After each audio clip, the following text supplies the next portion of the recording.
Hello, my name is Kayla and welcome to Tips and Tricks Tuesday, where I'll be showing you all of the latest tips and tricks in PVFARM. Today I'm going to show you how to create boundaries based off of the slope of your terrain. This can be very useful if you get a boundary, and as we see in front of here, we don't have any arrays placed on it yet, but maybe we want to start getting some early civil calculations going. We can absolutely do that. Or if we want to set an area that we don't want to place equipment on, we can also use it for that and just make those boundaries exclusion zones. So let's get into it. As we know, this gray box I see here is actually my terrain. If I come to my terrain analysis, I can turn on different layers. I can turn on my elevation or my slope.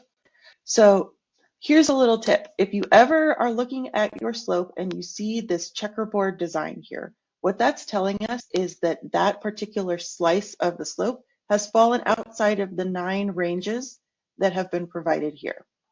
So all you have to do then is hit autofill ranges, and it will adjust these min and max slope and distribute it amongst the values that it's detected in that terrain.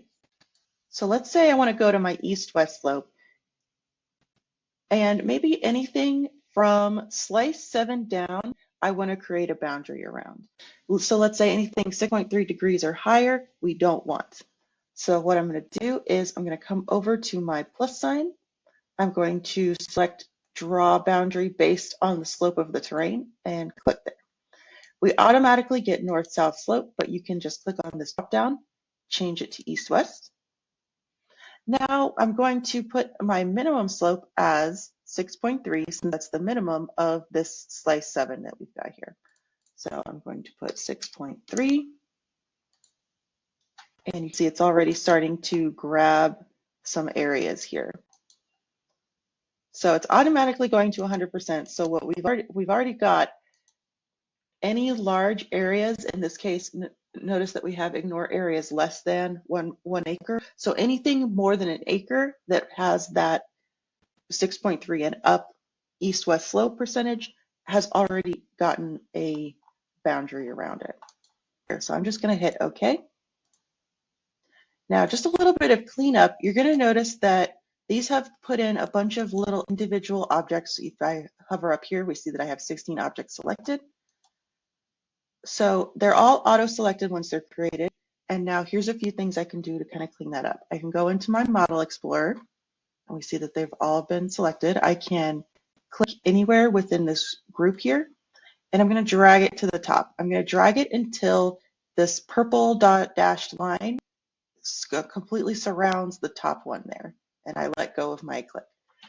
So what that's done is it's now embedded all of these up underneath the top one here. So I can now collapse it out and they all stay together. Now, if I want to remember what that was for, I can actually come into my object details, set a name for this. In this case, we can call it east-west slope 6.3%. And because everything is still selected, if I go back to my Model Explorer, you now see that everything within this has been changed to east-west slope 6.3%. So you're now free to take these. We can make them exclusion zones. We can apply grading to just those areas if we so wanted to do that. There's many different options that we have from here that we can get into another time. In the meantime, I hope this helps, and I'll talk to you next week.